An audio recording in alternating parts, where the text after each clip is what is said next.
Bonjour à tous, bienvenue à Linda.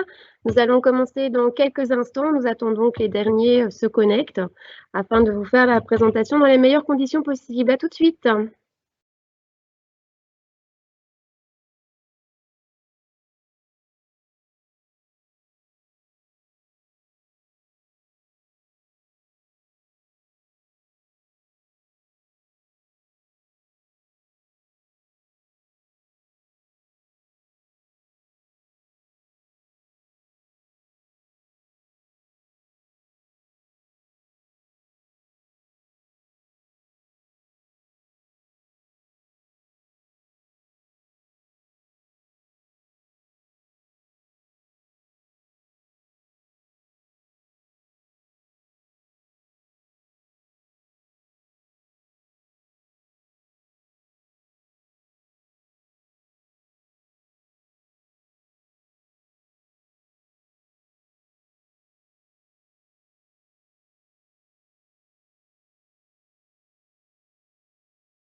Voilà, bienvenue à l'Institut Notre-Dame d'Arlon. Nous sommes heureux de vous accueillir pour cette deuxième séance de webinaire afin de pouvoir vous présenter notre projet d'établissement et en tout cas la manière dont nous envisageons l'arrivée de vos enfants de 6e primaire vers la première secondaire.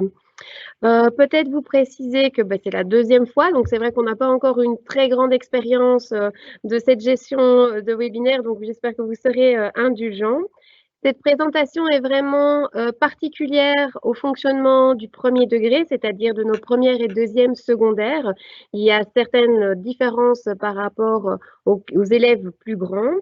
Et alors, si vous remarquez des photos où des élèves sont repris sans masque, c'est parce qu'elles ont été prises les années précédentes où ce bel objet n'était pas encore obligatoire.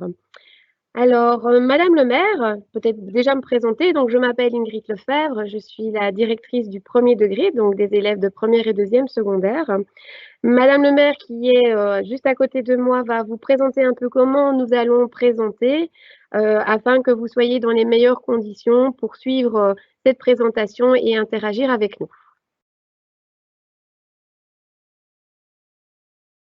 Voilà, bonsoir. Donc, je suis Valérie Lemaire, directrice adjointe au premier degré. Je vais vous expliquer rapidement comment on va procéder pour cette soirée. Notre réunion va être divisée en plusieurs séquences. La première séquence va aborder notre philosophie, l'organisation des cours et l'évaluation. La deuxième partie, la vie quotidienne à Linda. Et la troisième partie, Linda, c'est aussi. À la fin de chacune de ces séquences, nous allons pouvoir répondre à vos questions. Vous allez donc avoir la possibilité de poser vos questions via le petit point d'interrogation qui se trouve sur le côté droit de votre écran. Et donc, posez vos questions et Madame Noirom, notre directrice du deuxième et troisième degré, nous posera les questions à la fin de chacune des séquences afin que nous puissions vous y répondre. Tout d'abord, vous dire que rentrer au secondaire, c'est vraiment un nouveau cap pour vos enfants. Un nouveau cap parce qu'il va changer de rythme de vie.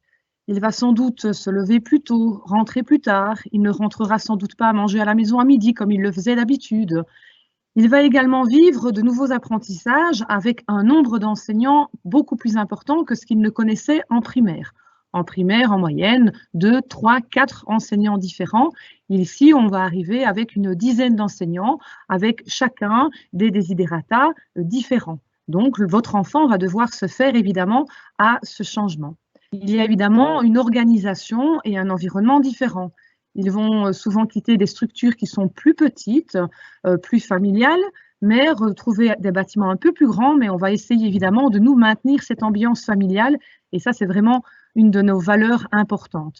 Il y aura également une organisation différente, puisqu'il va avoir un horaire qui sera bien adapté à sa classe, avec évidemment une série de cours installés en semaine pour toute l'année.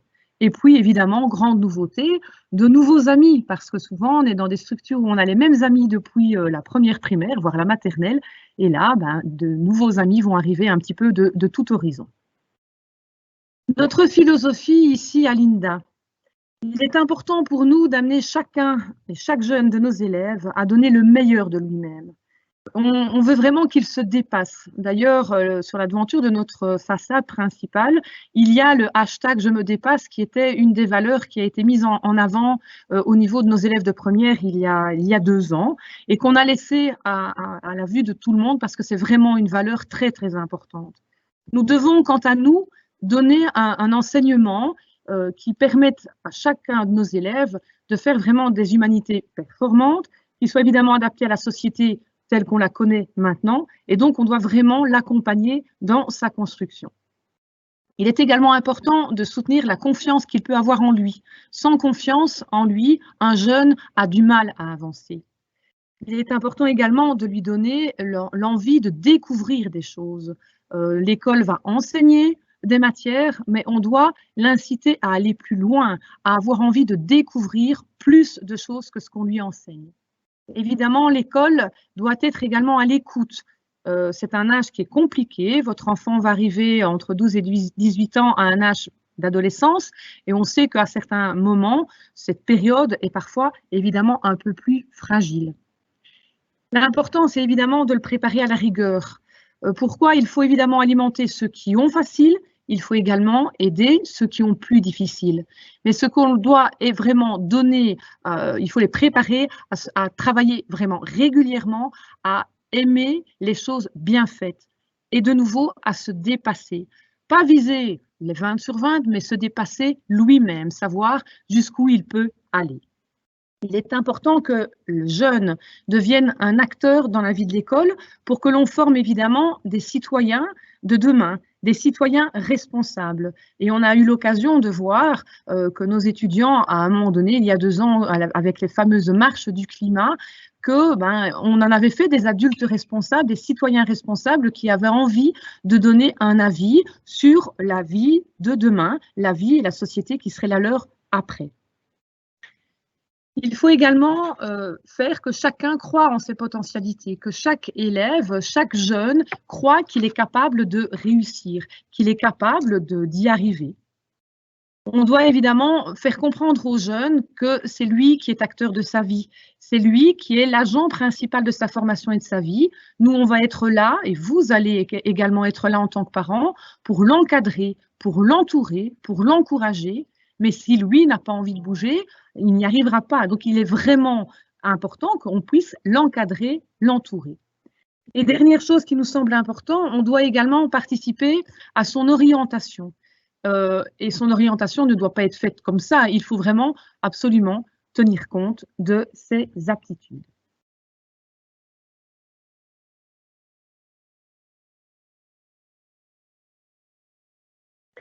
L'organisation des cours, l'évaluation et également le choix de l'immersion linguistique. C'est vrai que l'organisation est différente, les programmes sont différents par rapport à l'enseignement primaire et les grilles vont un peu suivre la même démarche. Donc, elles vont un peu se diversifier, comme on l'a dit, avec des professeurs différents pour chaque branche.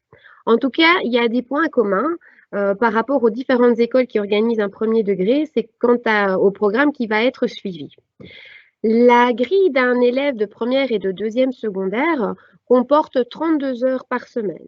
Dans ces 32 heures, on retrouve la formation commune qui reprend les cours philosophiques, chez nous le cours de religion, le cours de français, le cours de mathématiques, le cours d'études du milieu, c'est le cours qui correspond à la géographie et à l'histoire, donc éveil géographique et historique que votre enfant suit déjà en 6e primaire, le cours de sciences, le cours de langue, avec une possibilité chez nous de suivre les cours soit en allemand, en anglais ou en néerlandais, et également des cours d'éducation physique.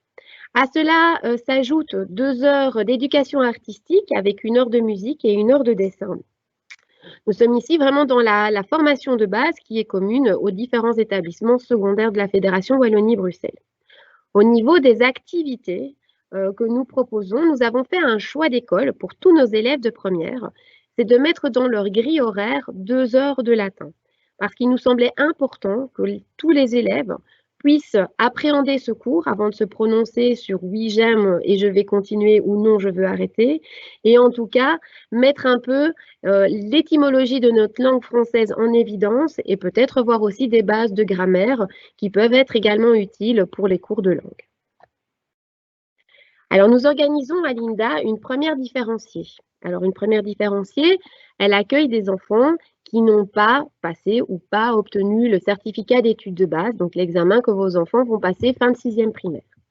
L'objectif de la première différenciée, c'est de vraiment retravailler les matières de 5e et 6e primaire afin d'amener votre enfant à la maîtrise des compétences de 12 ans.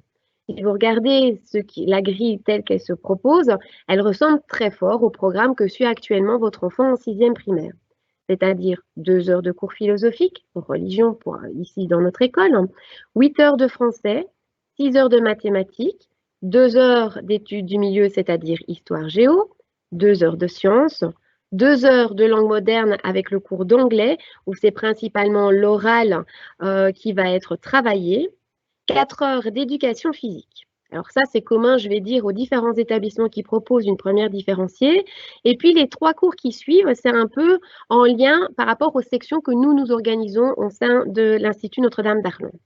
C'est-à-dire 3 heures d'éducation artistique, 2 heures de travaux sur ordinateur et 2 heures de technologie de l'habillement. À la fin de la première différenciée, les élèves sont soumis aux épreuves du CEB. S'ils atteignent les compétences de 12 ans, ils repassent, ils continuent en première commune, comme les élèves qui ont eu directement leur CEB. Si le CEB n'est pas acquis, votre enfant passe en 2e différenciée. Et là, nous retravaillons également de nouveau les matières de 5e et 6e primaire pour mieux encore consolider les acquis. Et nous travaillons l'orientation du jeune, parce que voilà, ça fait déjà 2 ans qu'il essaye d'acquérir des choses et généralement, une majorité de nos élèves de 2e différenciée aspirent à une filière professionnelle. Au niveau des choix, c'est vrai que lorsque vous allez effectuer l'inscription de votre enfant, quel que soit l'établissement, en tout cas chez nous, on va vous demander de poser 3 choix. Le premier, le plus important, c'est le choix de la langue première étrangère. Donc en première et en 2e secondaire, il n'y a qu'une seule langue étrangère. Je rappelle, à l'INDA, on propose l'allemand, l'anglais et le néerlandais à raison de 4 heures par semaine. Deuxième choix possible pour lequel il faut se prononcer, c'est de suivre ou pas l'enseignement en immersion linguistique. Nous organisons à l'INDA l'immersion en allemand et l'immersion en néerlandais. Et puis, dernier choix, nous en parlerons un petit peu plus tard, ce sont les activités complémentaires. Donc, c'est les 2 heures qui restent dans la grille à attribuer. Au niveau des activités complémentaires proposées dans notre établissement, nous en avons de différentes sortes et de différentes natures en fonction des envies du jeune, puisque vraiment l'objectif de ces cours, c'est de compléter la formation commune, voire la soutenir, mais également de répondre à certaines envies de découverte de votre enfant. Les possibilités sont les suivantes. Travaux nature. Nous avons la chance sur notre implantation des maternelles de disposer d'un parc avec une mare et également d'un potager didactique. Et c'est vrai que ce sont nos élèves qui sont dans la section travaux nature qui entretiennent ces 2 espaces. Alors, ce n'est pas juste faire du jardinage, c'est également apprendre quelles plantes planter et à quel endroit.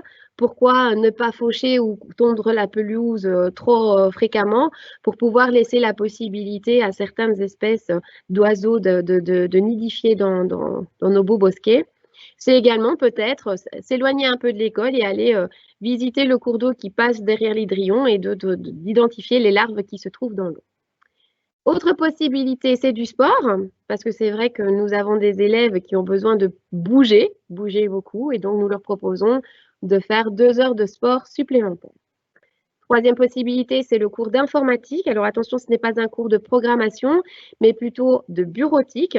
Nous leur apprenons à maîtriser des logiciels tels que Word, Excel, PowerPoint, mais également d'effectuer des recherches pertinentes sur Internet. Nous avons des activités artistiques, de la peinture, du crayon, du fusain, mais également du collage ou de la poterie en fonction des projets qui sont menés au cours de l'année. Nous avons l'activité art culinaire, donc cuisine. C'est vrai que les émissions sur les chaînes de télé nous font quand même beaucoup de pubs par rapport à ça, parce que nous avons pas mal d'élèves qui veulent toucher à cette préparation culinaire, aussi bien salée que sucrée. Le challenge, c'est de pouvoir vous les amener encore à la maison, parce que généralement, c'est mangé avant. Autre possibilité, c'est les techniques d'habillement, puisque nous pouvons proposer des cours de couture. Le cours est adapté en fonction du niveau de maîtrise de votre enfant, s'il a déjà l'occasion d'avoir une certaine maîtrise de la machine à coudre ou pas. Autre possibilité, c'est de faire du théâtre en anglais, si le choix de la langue étrangère est l'anglais, ou du théâtre en français. Et puis la petite dernière qui s'est créée l'année dernière, c'est l'expression visuelle. Donc, c'est apprendre aux jeunes à maîtriser la photo et la vidéo, aussi dans le cadre des cours pour pouvoir l'utiliser comme support ou comme illustration de certains travaux à réaliser.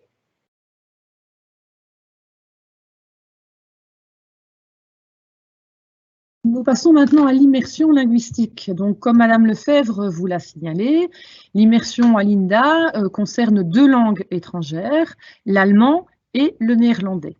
Alors, en quoi consiste l'immersion? C'est vraiment l'enseignement de matière par l'intégration d'une langue étrangère. Il va y avoir plusieurs matières qui vont être concernées par l'enseignement de l'immersion. Au premier degré, c'est-à-dire les 2 premières années, première commune, deuxième commune, il va y avoir 11 heures d'immersion par semaine, 4 heures d'études du milieu, donc histoire géo comme Madame Lefebvre vous l'a dit précédemment, 3 heures d'éducation physique, où là, ce sont généralement du vocabulaire simple qui est donné, et donc voilà, c'est pour apprendre des mots simples au départ, et puis les 4 heures de langue pour apprendre évidemment la grammaire, la construction de phrases, la structuration de la phrase, pour pouvoir évidemment suivre par la suite les autres cours. Donc 11 heures pour les 2 premières années communes, à savoir que ce programme d'immersion, on le fait sur 6 ans, mais évidemment, on peut l'arrêter à chaque année, à la fin de l'année. Il ne faut évidemment pas que l'immersion mette en danger, mette en péril la réussite de l'année d'un élève. Les matières enseignées au 2e degré, c'est-à-dire en 3e et en 4e, il y aura 9 heures d'immersion, à savoir 3 heures de sciences, 2 heures d'actualité où c'est vraiment un cours qui va leur permettre de parler, de converser autour de thèmes divers, et de nouveau les 4 heures de langue. Enfin, les matières au 3e degré, 5e et 6e, nous retrouverons les 2 heures d'histoire et les 2 heures de géographie et 4 heures de langue, donc 8 heures d'immersion par semaine. Alors, pour certains, c'est beaucoup d'heures, pas beaucoup d'heures, à savoir qu'on a malgré tout des résultats qui sont quand même assez bien. Notamment, nos élèves participent à la fin de la réto et même déjà à partir de la 4e à des examens de langue externes comme le Goethe, et le CNAVT pour le néerlandais, et les niveaux passés sont des niveaux évidemment relativement bons, et donc on peut dire que les résultats sont bons au niveau de après 6 ans d'immersion. Bien dire que ce n'est pas un cours de langue. La langue va être l'outil qui va permettre d'aider à l'étude des différentes disciplines enseignées. Donc, on va utiliser la langue et ce qu'on a appris en langue pour pouvoir l'utiliser dans les cours de sciences, d'études du milieu, histoire géo et actualité.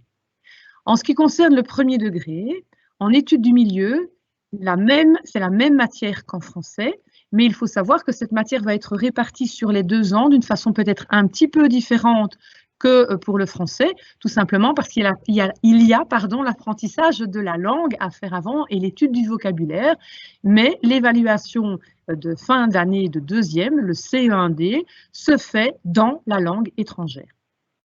Alors vous allez me dire pour qui? À qui s'adresse l'immersion? Mais pour tout élève, mais pas n'importe quel élève quand même. Il faut évidemment qu'il soit motivé par le projet. Pourquoi? Parce que ça va lui demander un petit peu plus de travail que les autres. Il y a évidemment l'apprentissage de tout le vocabulaire en début de première et ça va être une étude régulière. Donc il faut vraiment également être régulier dans son travail scolaire. Il faut évidemment être capable de se concentrer sur son travail. Et enfin, il faut aimer relever des défis. Un jeune qui n'aime pas, qui est déjà très mal par rapport à l'école, qui vivote, voilà, il faut vraiment qu'il aime et qu'il ait envie d'apprendre autre chose, de découvrir autre chose, de découvrir une autre culture. Notre engagement pour ces 6 ans, c'est évidemment de vous promettre l'enseignement de l'immersion sur les 6 années et évidemment d'avoir des professeurs de langue maternelle ou néerlandaise ou allemande. On a de la chance d'avoir ici des professeurs qui sont nés et qui parlent et l'allemand et le néerlandais depuis qu'ils sont nés. Donc, évidemment, ça amène un plus dans l'enseignement.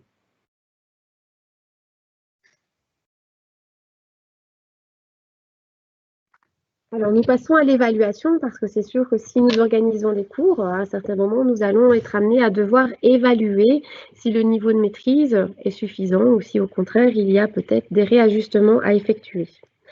Alors, l'évaluation chez nous à l'INDA, elle a été réfléchie déjà depuis plusieurs années, où il y a eu vraiment une réelle concertation et une réflexion en équipe, parce que nous voulions remettre des focus sur des aspects qui nous paraissaient indispensables pour amener le jeune à la maîtrise des compétences évaluées du premier degré.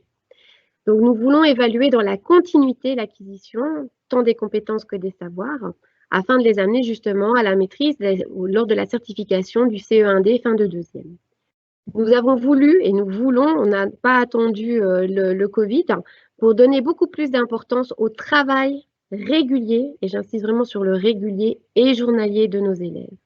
Nous voulons tenir compte de leur travail réellement effectué et également de l'ampleur ou de l'effort que cela leur demande en fonction de leur facilité ou de leurs difficultés s'ils rencontrent des dyslexies, dyscalculies ou qu'ils ont des troubles d'apprentissage ou d'autres troubles.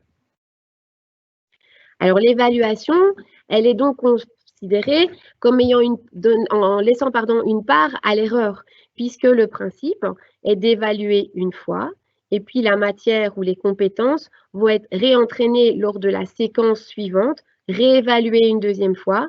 Ces savoirs ou ces compétences vont être de nouveau réengagés dans une troisième séquence, et ainsi de suite, pour boucler le programme à la fin des 2 ans. Et donc, vraiment, on peut s'être trompé ou avoir mal calculé le temps peut-être à devoir maîtriser les choses lors de la première évaluation. Mais avec cet entraînement circulaire, eh bien, généralement, à la fin du cycle, ils maîtrisent les choses beaucoup mieux. Alors, les critères d'évaluation, je pense que quand on est un élève et surtout un parent, on a besoin de savoir un peu les règles du jeu avec lesquelles on va se trouver confronté. Et donc, les critères d'évaluation sont toujours déterminés en équipe pédagogique et communiqués aux élèves au début de l'année scolaire. Les évaluations se portent aussi bien sur le travail journalier de l'élève, donc les devoirs, les préparations, mais également les évaluations, cette fois-ci certificatives, c'est-à-dire des contrôles de sa thèse qui arrivent fin de chapitre ou fin d'une séquence d'apprentissage. Ils sont évidemment programmés tout au long de l'année, donc il n'y a pas de session d'examen à proprement parler, mais vraiment une concertation en équipe pour étaler ces certifications tout au long de la période. Vous avez un compte-rendu des résultats via le bulletin scolaire et ce bulletin va reprendre les résultats tant au niveau du travail journalier que des évaluations certificatives. Alors, vous voyez ici dans la dia suivante une présentation un peu schématique, je vais dire, de notre bulletin informatisé. Il y a notre logo, la mise en page est un peu différente, mais sachez qu'en tout cas, ce bulletin, il est établi 4 fois sur l'année scolaire. Il est transmis à l'élève sous sa version papier, mais il est également envoyé par version PDF donc sur vos boîtes mail afin que vous soyez également au courant de la situation. Le bulletin reprend à chaque fois les commentaires des professeurs, mais surtout les commentaires du conseil de classe avec les conseils du conseil de classe. Et après 16 heures. Ben oui, c'est important de déjà en parler maintenant parce que c'est vrai que le rythme de travail, la journée ne s'arrête pas à 16 heures à la fin des cours. Quand on est en secondaire, on considère qu'il faut plus ou moins 1 heure de travail après 4 heures pour préparer les préparations, les devoirs, mais aussi mémoriser le vocabulaire, les définitions, refaire peut-être des exercices. Et également préparer son journal de classe, vérifier pardon, son journal de classe pour être certain qu'on peut peut-être prendre de l'avance pour les jours à venir, mais aussi préparer son sac puisque l'horaire du lundi n'est pas le même que l'horaire du mardi et ainsi de suite. Donc en tout cas, consulter le journal de classe, c'est indispensable tous les jours. Et puis, il faut se préparer pour la journée du lendemain, parce que peut-être que le lendemain, on a éducation physique. Et donc, le sac, il n'est pas le même. Il faut vérifier si on a bien ses baskets, sa tenue de sport, pour être dans les meilleures conditions pour être en forme la journée suivante. Nous allons passer à vos questions. Oui, bonsoir à tout le monde. Il y a une question principalement concernant les langues. Donc, on a parlé du choix de la première langue en première.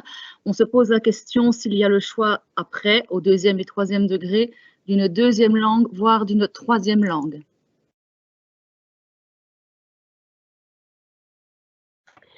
Alors, c'est vrai qu'en première et en deuxième secondaire, il n'y a qu'une seule langue étrangère. Et donc, si l'immersion, par exemple, se choisit, bien, on ne peut pas prendre anglais en langue et l'immersion en allemand. C'est toute la grille dans la même langue. Et ça, c'est pour les 2 ans. À partir de la troisième année de l'enseignement de transition générale, une deuxième langue peut être ajoutée.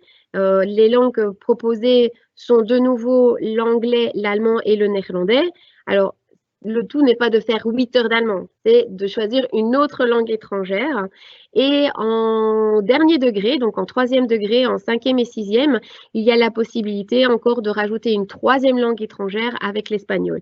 Et ça va dépendre en cinquième et sixième plus par rapport à vos autres choix de grille d'options. Mais voilà, ça, c'est des choses qui se construisent au fur et à mesure des années. Mais il y a cette possibilité de langue supplémentaire à partir de la troisième.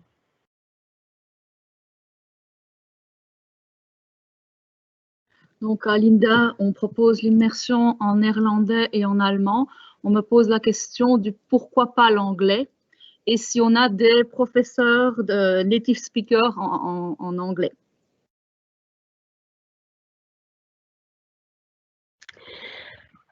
Alors, nous avons une expérience maintenant de plus de, ça va faire presque 15 ans, je pense qu'on a l'immersion, je regarde mes collègues, de l'immersion chez nous.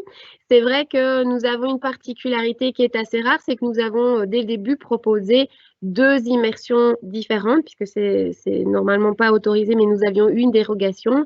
Et notre choix s'est fait sur les langues nationales, c'est-à-dire l'allemand et le néerlandais. Donc, il n'était pas possible à ce moment-là d'envisager de proposer l'anglais. Alors, nos professeurs, tant en allemand qu'en néerlandais, sont native speakers. Et non, pour le moment, nous n'avons pas de native speaker en anglais. Mais nous avons des enseignants qui sont d'un très bon niveau à ce niveau-là.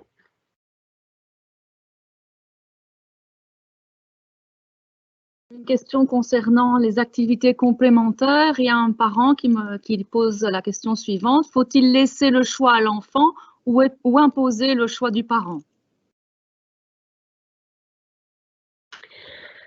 Alors, nous, on prône assez logiquement le choix de l'élève parce qu'en fait, ce choix en première secondaire n'a pas de conséquences par rapport au choix possible en deuxième.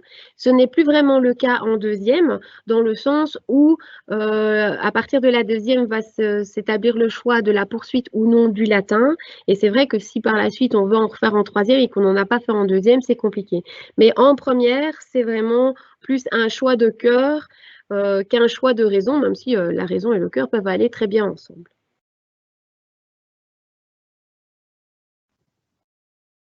Voilà, nous allons entamer notre deuxième partie, à savoir la vie quotidienne.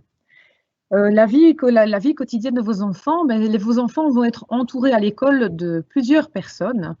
Nous travaillons évidemment en équipe et nous allons commencer par vous parler des éducateurs référents. Les éducateurs référents, il y en a chaque année. Chaque année, à 16 éducateurs référents, 1, 2, 3 éducateurs. Ce sont un peu les papas et les mamans de l'école à qui on va raconter un petit peu les petits bobos qu'on a. Alors, au début de l'année, ça va être sûrement « je me suis perdue et je ne retrouve pas ma classe, est-ce que vous pouvez m'aider ?»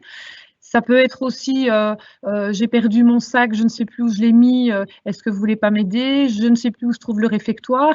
Donc c'est vraiment ces petits éléments de départ où l'éducateur va vraiment jouer son rôle pour rassurer, pour déstresser l'élève qui arrive dans un nouvel environnement. Il y a donc tout ce rôle d'encadrement et d'écoute qui est vraiment important pour nous. Il va avoir également toute une tâche administrative pure, où là, c'est les prises de présence, d'absence de vos enfants, avec l'importance pour vous et pour nous surtout que vous communiquiez au niveau des éducateurs et au niveau de l'école dès que votre enfant est malade. Si jamais vous n'avertissiez pas, on préviendra par SMS. Il y a également un rôle au niveau des autorisations, des permissions. L'éducateur référent est souvent une personne qui va permettre de dédramatiser des petits événements qui, aux yeux de l'enfant, vont être vraiment durs à vivre, mais qui sont souvent avec de la discussion et de l'encadrement et de l'écoute, des moments qui vont se passer relativement vite, facilement. Donc, par exemple, je ne m'entends pas avec le copain, ou il y a un tel qui ont dit des choses sur moi sur les réseaux sociaux.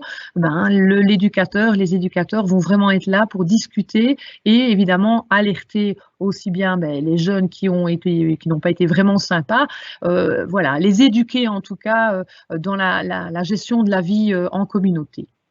Je passe ensuite la parole à mon collègue pour la suite. Voilà, bonsoir à tous, je m'appelle Jean Renard, je suis professeur en études du milieu, en géographie et en sciences sociales. Alors moi, je vais vous présenter 3 points importants dans la vie quotidienne des élèves. Le premier, c'est le rôle du titulaire. Alors le titulaire, c'est un professeur référent dont le rôle est très important, et particulièrement d'ailleurs en première année. Les tâches du titulaire, elles sont multiples. Il établit un lien privilégié avec les élèves de sa classe, et puis il fournit une aide dans la transition primaire-secondaire qu'on sait souvent source de stress. Alors à ce titre, il est le relais entre les parents, les enseignants et la direction. Il assure prioritairement la réunion des parents et le commentaire général du bulletin. Le titulaire gère et supervise aussi la bonne utilisation du journal de classe, dont je vais vous parler d'ailleurs par la suite. Il se charge de la vie quotidienne en classe, l'entretien du local, éventuellement sa décoration, les charges, et j'en passe. Il possède également un rôle disciplinaire, en collaboration avec ses collègues, les éducateurs ou encore avec la direction. Alors cet enseignant, il accompagne votre enfant et il constitue pour lui un repère sur lequel il peut compter. Son rôle consiste également à créer, mais aussi à maintenir une bonne cohésion et une bonne ambiance de classe.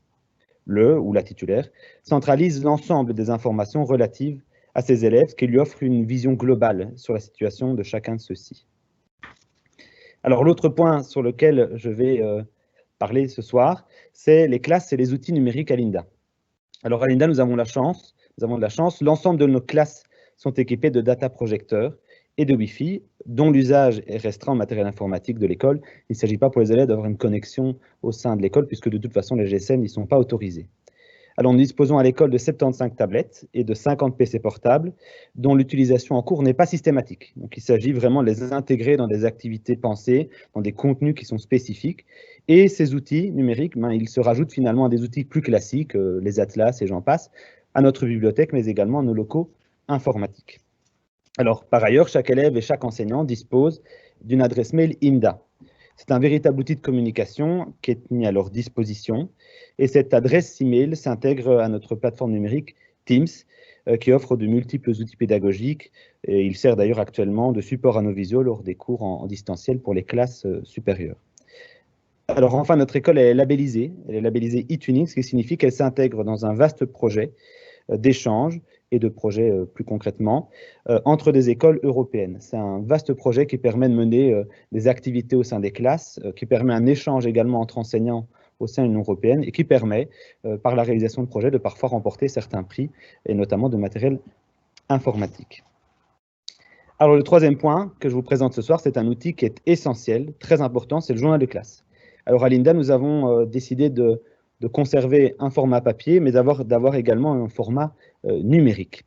Alors, dans le journal de classe papier, on retrouve bien entendu ce que vous avez toutes et tous connu lorsque vous étiez à l'école, un rappel généralement du règlement d'ordre intérieur, un espace plutôt destiné à tout ce qui est de l'ordre de l'administratif, comme les arrivées tardives, les départs anticipés, les éventuelles absences, C'est également dans ce journal de classe papier qu'on va indiquer les remarques négatives éventuelles, mais à l'INDA, on dispose également d'un espace réservé aux remarques positives, puisqu'on insiste également sur l'importance des remarques positives, du conditionnement positif. Alors, dans le journal de classe papier et comme dans le journal de classe numérique, on dispose d'un espace agenda destiné d'une part à recevoir l'ensemble des matières qui sont vues durant la journée, et ça c'est dans le format papier uniquement.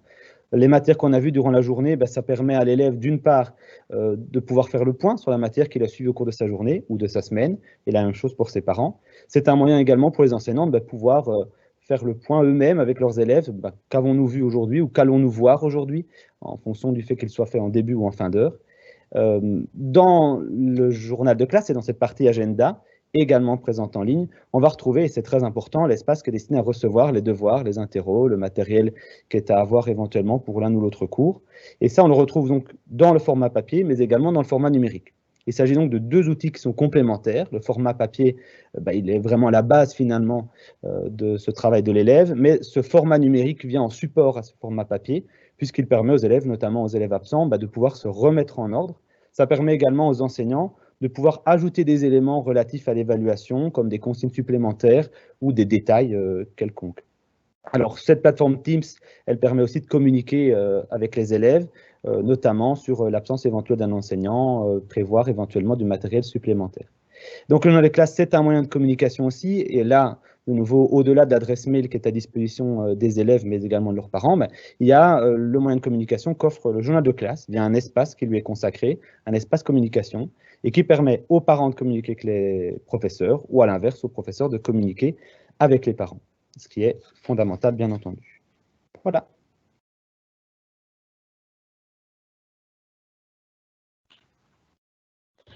Alors, ce passage entre la 6e primaire et la première secondaire, pour nous, c'est très important de l'accompagner. Alors, nous l'accompagnons de différentes manières et une peut-être de nos spécificités, c'est le parrainage. Alors, c'est quoi le parrainage? C'est en fait des élèves de 5e volontaires qui rentrent un peu plus tôt que les autres et qui sont sous la houlette de 2 enseignants, Madame Verlaine et Monsieur Roche, pour en fait prendre en charge et accompagner les élèves qui nous arrivent de 6e primaire et donc qui arrivent en première secondaire dès le jour de la rentrée, afin de proposer des activités brise-glace pour déjà travailler la cohésion du groupe, leur faire visiter également les bâtiments de l'école, mais également leur proposer, c'est vrai que cette année-ci c'était un peu particulier parce que les activités sont très réduites, mais généralement, ils leur proposent également des activités tout au long de l'année, comme des repas de classe sur les temps de midi ou des activités après 4 heures. Si ces activités sont après 4 heures, elles seront toujours avec votre autorisation et sous l'aval évidemment des 2 professeurs qui supervisent les groupes de parrains. Ça permet vraiment, ce parrainage, de dédramatiser l'image que certains plus jeunes de l'école pourraient avoir des grands, leur montrer que les grands ne sont pas là en train de les attendre pour leur faire un croche-pied dans les escaliers, mais au contraire bienveillants et également disponibles s'ils ont un besoin d'aide ou d'indication, par exemple sur la localisation d'un bâtiment spécifique ou comment procéder pour avoir l'autorisation de sortir de manière anticipée parce qu'ils ont un rendez-vous chez le dentiste. Ils jouent un peu le rôle de rappel à certains moments des consignes que les éducateurs pourraient leur donner. Alors, nous savons que voilà, la rentrée en secondaire, il y a un rythme qui est différent et donc peut-être qu'à certains moments, des petites difficultés, tant au niveau de la matière ou parce qu'on a été malade, se présentent. Et donc, nous organisons automatiquement dans notre grille horaire des heures de remédiation, principalement en mathématiques, en français et en langue, et qui sont disposées sur les heures potentiellement où votre enfant pourrait être en études dans la grille horaire. Donc, c'est entièrement gratuit, c'est organisé par des professeurs de la branche et dans nos locaux. Il y en a aussi bien le lundi, le mardi, le jeudi que le vendredi. Certaines se situent après 4 heures et là, évidemment, vous pouvez aussi avoir un visa de signature pour bien vérifier que votre enfant s'y est présenté. autre possibilité pour accompagner votre enfant, si ce passage entre la 6e primaire et la première secondaire, ben voilà, est un peu difficile parce que le rythme de travail est différent. Peut-être que la méthode de travail doit être revue parce qu'elle n'est plus satisfaisante. Nous avons une équipe qui constitue le bureau de méthode de travail. C'est une équipe pluridisciplinaire, constituée de professeurs et chapeautée par Madame Margot, qui est psychologue à plein temps dans notre école. C'est principalement du coaching scolaire individualisé puisqu'ils rencontrent les jeunes pendant leurs heures d'études, pendant le temps scolaire, généralement un élève à la fois, voire 2, quand les problématiques sont similaires. Ils peuvent également proposer des espaces d'écoute et d'accompagnement pédagogique parce que des fois, ben voilà, les difficultés scolaires ont peut-être une origine par rapport à une mauvaise organisation, une mauvaise prise de notes ou des soucis peut-être de planifier son travail avec les activités extrascolaires que l'enfant peut avoir après 4 heures. C'est également, cette équipe de bureau de méthode de travail, une aide précieuse et énorme vis-à-vis de nos équipes professorales par rapport aux conseils qu'ils peuvent nous donner sur le suivi d'élèves qui auraient besoin d'aménagement raisonnable puisqu'ils font vraiment un travail d'analyse et de vulgarisation d'une certaine manière des bilans que vous pourriez nous communiquer afin de les mettre en pratique sur des aménagements qui seront mis concrètement en place dans les classes. Et l'étude du soir, ben, nous savons que certains enfants ont plus de mal que d'autres peut-être de s'organiser après 4 heures pour planifier le travail à effectuer à la maison. Alors, ça permet également peut-être d'avoir un espace où on n'est pas tenté d'aller voir le numérique, le GSM ou la tablette et d'y passer finalement des heures. Donc, le lundi, le mardi, le jeudi, de 16h à 17h30, nous proposons une étude du soir qui est surveillée et surveillé par un éducateur et guidé par un enseignant de l'équipe de méthode du travail et qui aide justement à la mise au travail, comprendre les consignes, planifier son travail et peut-être envisager que oui, ok, pour demain, il n'y a plus rien à faire, mais dans 2 jours, il y a une grosse évaluation et donc il faut peut-être la préparer à l'avance. Nous allons passer maintenant à vos questions. Oui, on revient un peu sur la première partie et sur les activités complémentaires. Peut-on changer d'activité complémentaire entre la première et la 2e année? Alors, au niveau du changement d'activité complémentaire, oui, on peut changer. Les activités complémentaires, il y en a certaines qu'on va retrouver en première et en 2e, d'autres pas. Je pense notamment aux cours de cuisine, art culinaire, que l'on ne va retrouver qu'en première. Donc, si c'est vrai, ils ont envie de tester leur talent de chef-coq, il vaut mieux évidemment qu'ils le choisissent en 2e.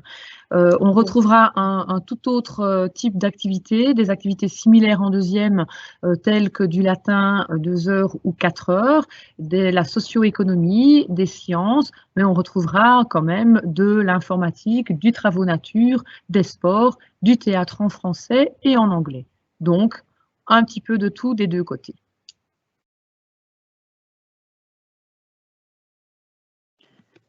Une question par rapport à l'école des devoirs. On m'a posé la question de savoir s'il y avait une école des devoirs à Linda, mais je pense qu'on y a répondu par rapport à l'étude du soir.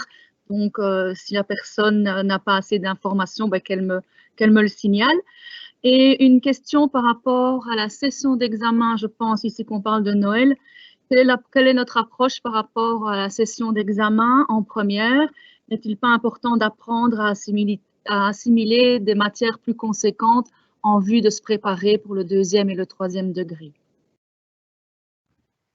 Alors, au niveau de la session d'examen, c'est ce que Madame Lefebvre vous a expliqué. Donc, il n'y a pas de session d'examen en première, ce qui ne veut pas dire qu'on ne les forme pas à assimiler de plus grosses matières.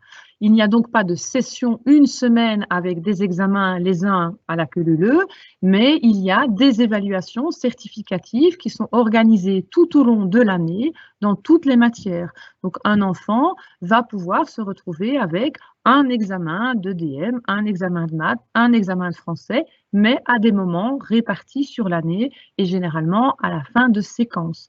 Donc, Ne pas avoir de session d'examen ne veut pas dire que l'on ne les incite pas à avoir de la rigueur dans leur travail et qu'on ne les habitue pas à gérer de grosses matières parce qu'on les forme évidemment pour le 2e, le 3e degré et pour la suite aussi. Une question avant de pouvoir continuer. Est-ce que les enfants en première année doivent prendre des notes libres ou y a-t-il des manuels qui sont remis aux enfants? Alors, au niveau des manuels, en première, ce sont souvent des manuels cahiers, à savoir des manuels où il y a de l'espace pour pouvoir y écrire. Alors, il faut évidemment que l'enfant s'habitue tout doucement à prendre des notes. Maintenant, ce ne sont pas du tout des notes libres où le professeur commence à parler et où l'enfant de première doit commencer à prendre des notes. Ça va arriver beaucoup plus tard. Maintenant, c'est quand même l'inciter à pouvoir remplir une phrase, mais c'est généralement sous le contrôle du professeur. Voilà, je continue. 3e partie, Linda, c'est aussi. Alors, pour ceux qui ont eu l'occasion de faire la visite virtuelle que l'on vous a proposée avant ces réunions virtuelles, vous avez eu l'occasion certainement de pouvoir voyager dans notre nouveau hall sportif qui se situe à la rue des Thermes Romains, d'où l'appellation hall sportif des Thermes Romains. Ici, nous reprenons 2 dias un petit peu représentatifs de ce hall sportif, donc où il y a 6 terrains de sport. Il y a également un très beau mur d'escalade et un grand mur d'escalade dont on ne voit qu'une portion. Il y a également une salle d'expression et une salle de danse. Et donc, ce hall sportif se situe à la rue des Thermes Romains et est accessible par tous nos élèves, pour tous nos élèves. Et donc, nos professeurs, évidemment, de gym, d'éducation physique, sont évidemment contents d'avoir eu ce nouveau hall. Alors, Linda, c'est aussi le paiement par badge. À Linda, on ne paye plus rien en liquide. Il n'y a plus d'argent liquide, on paye par badge. Donc, le badge, c'est une petite carte qui est remise à l'élève à son entrée à l'école, avec son nom, son prénom, sa date de naissance. Une photo est également associée. Et en fait, ce badge va servir à payer tout à l'école, à savoir les repas au niveau du self, les équipements d'éducation physique, les photos, les événements qui auraient lieu en cours d'année comme le théâtre, des livres de location à la bibliothèque. Donc, c'est vraiment le moyen de paiement. Il n'y a plus d'argent liquide à l'école.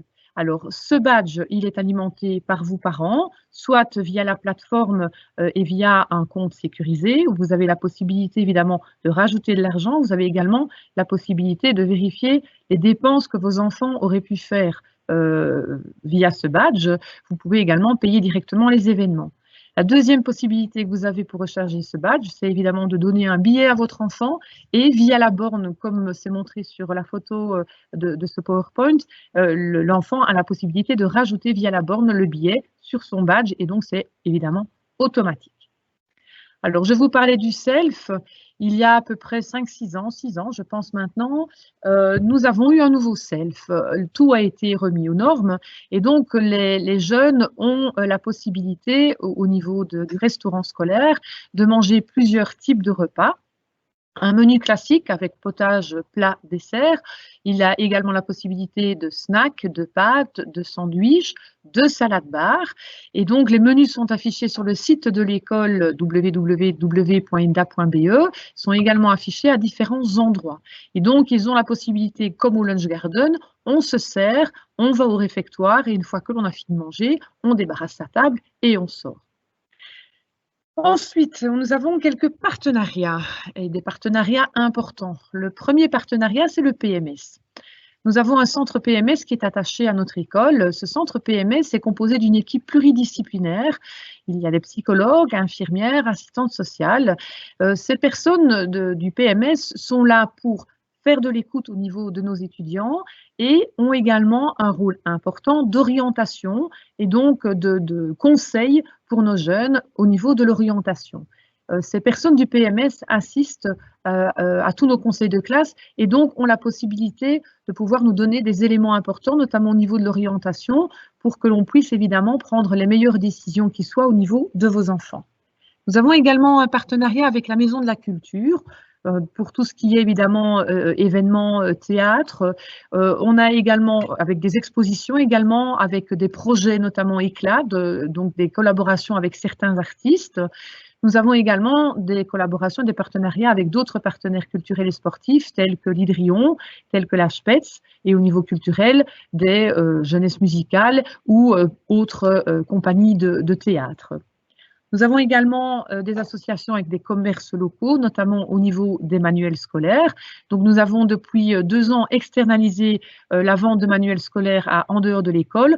On favorise donc les librairies locales et nous avons également une collaboration avec une plateforme sur Internet, Rent a Book, qui donne la possibilité, elle, de pouvoir soit acheter, soit louer des manuels scolaires. Nous avons ensuite et enfin un grand partenariat avec l'association de parents. Notre association de parents est vraiment très important dans l'école et très impliquée, je ne trouvais plus le terme, très impliquée dans l'école et par-delà différents projets.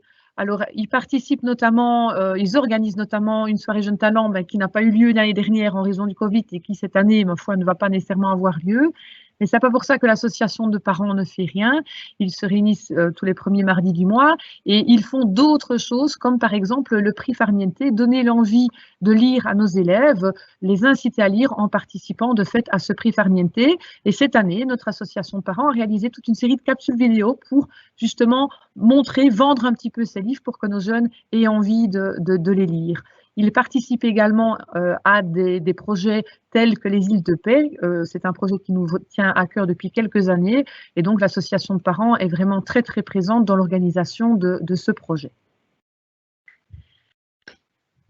Pour la suite, alors nous avons également l'envie que nos élèves découvrent d'autres choses. L'école, ce n'est pas uniquement être intramuros, il faut aussi leur donner l'envie d'aller voir ailleurs, au-delà, de pouvoir appliquer ce qu'ils ont vu dans certains cours sur le terrain. Et donc, je pense notamment au niveau des cours de DM avec des visites comme Louvain-la-Neuve, comme Namur. Il y a également le CROSS au premier degré qui réunit tous les élèves du premier degré, première et deuxième commune, mais également les élèves de sixième primaire. Il y a également des séjours linguistiques, avec notamment des séjours linguistiques à Anvers, des séjours linguistiques avec l'Allemagne. Ce sont évidemment, nous favorisons les séjours aussi en Angleterre. Donc, il y a les différents voyages au niveau des langues. Ça nous semble fort important de les éveiller à ça. Et il y a également des activités qui permettent à nos jeunes de se découvrir autrement et donc cela permet de créer de la cohésion au niveau de nos groupes classes. Et donc en deuxième, on organise depuis 2 ans une journée à Clairefontaine avec des activités en classe et en première, il y a le fameux voyage à Butchenbach. On espère pouvoir évidemment le réorganiser l'année prochaine. C'est un séjour qui est vraiment fort important pour nos jeunes.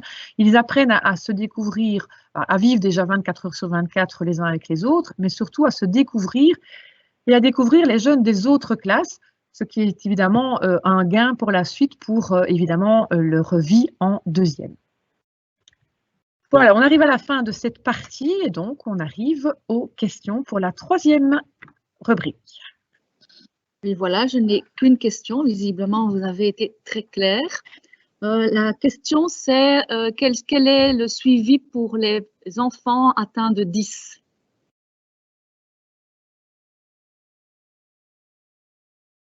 Alors, en fait, des élèves 10 avec des aménagements raisonnables, nous en avons un certain nombre.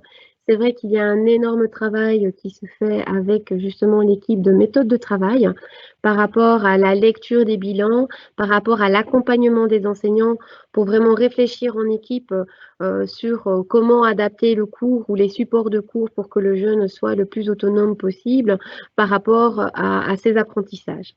À côté de ça, nous avons également un partenariat pour accueillir des élèves qui sont en intégration, c'est-à-dire qu'ils ont des difficultés un peu plus sévères.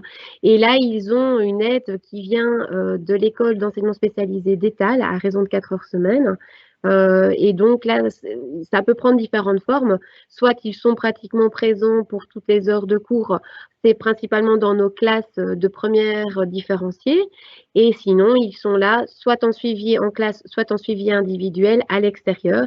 Mais c'est par rapport à des élèves en intégration. Mais vraiment, alors, pour les élèves avec des 10, c'est vrai que par rapport aux aménagements raisonnables, nous allons vous demander, si votre enfant a ce profil, de nous communiquer le plus rapidement possible les bilans. Et il y aura différentes rencontres au cours de l'année pour vraiment ajuster les choses pour que cela réponde vraiment à ses besoins et également l'amener à l'autonomie par rapport à ses apprentissages et ses aménagements raisonnables.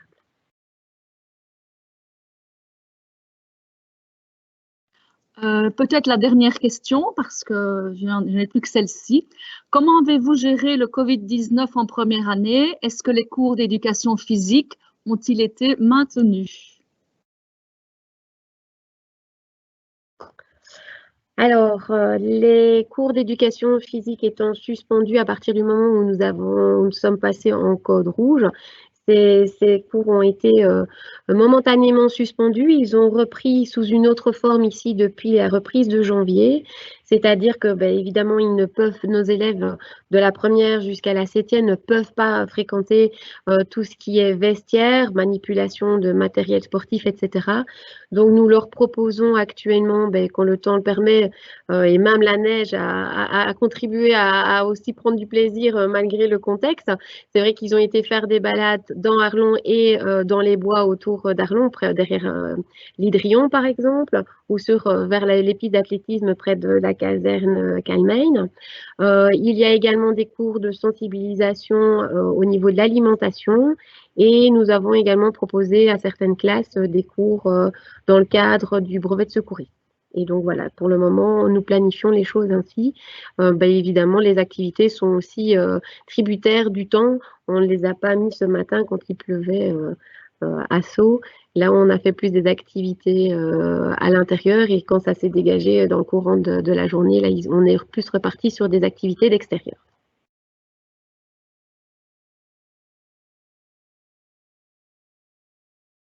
Alors, nous voulions, avant de clôturer, vous repréciser peut-être certains détails quant à la procédure d'inscription et la manière dont nous allons procéder.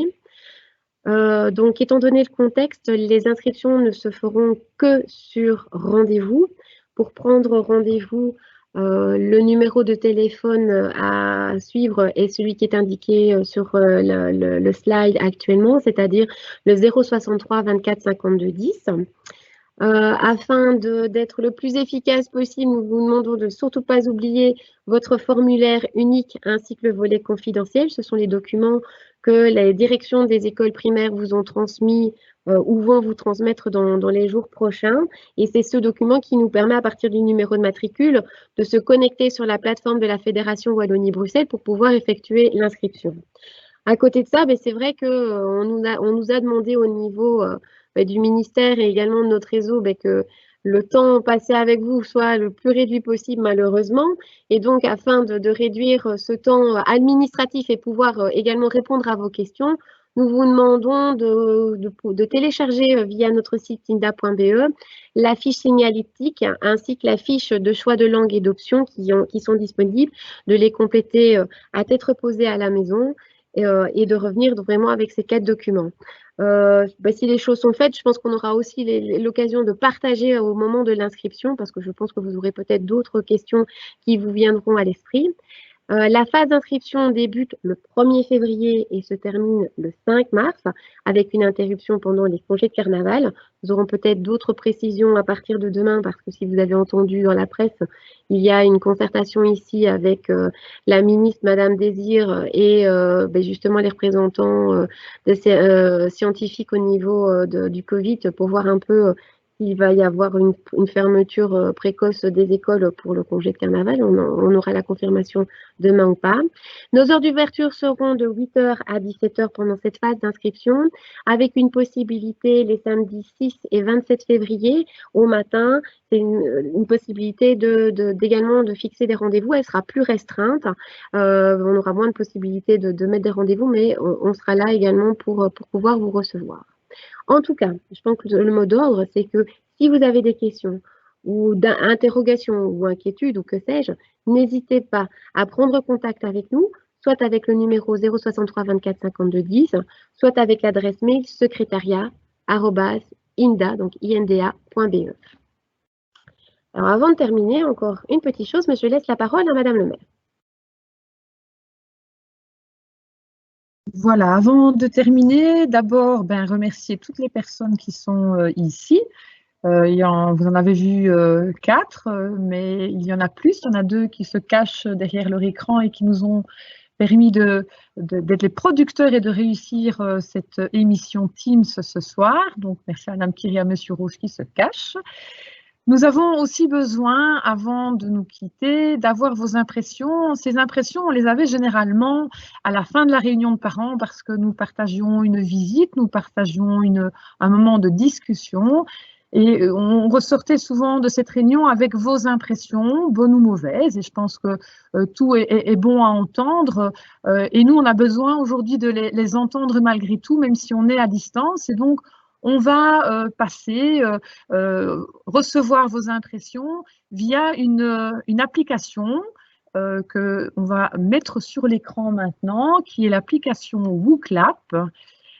Et donc, on va vous demander de télécharger voilà, le petit QR code ou vous pouvez également vous connecter via wooclap.com INDA CPJP. Et là, une fois que ça va être lancé, vous allez pouvoir nous dire en un seul mot comment ressortez-vous de cette réunion aujourd'hui. Vous allez avoir 3 minutes pour voter. Tous vos mots vont arriver en nuage sur votre écran et les mots les plus souvent cités vont apparaître plus en gros et ceux les moins cités seront quand même présents dans le nuage. Et donc, voilà, on va attendre 3 minutes avant de vous dire au revoir et on regardera ensemble le nuage de mots. À vos smartphones, à vos PC et bon nuage de mots.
Alors, pendant que vous continuez à introduire vos mots dans le nuage, nous voulions, au nom de toute l'équipe de l'Institut Notre-Dame, vous remercier d'avoir participé à ce webinaire, d'avoir osé poser vos questions.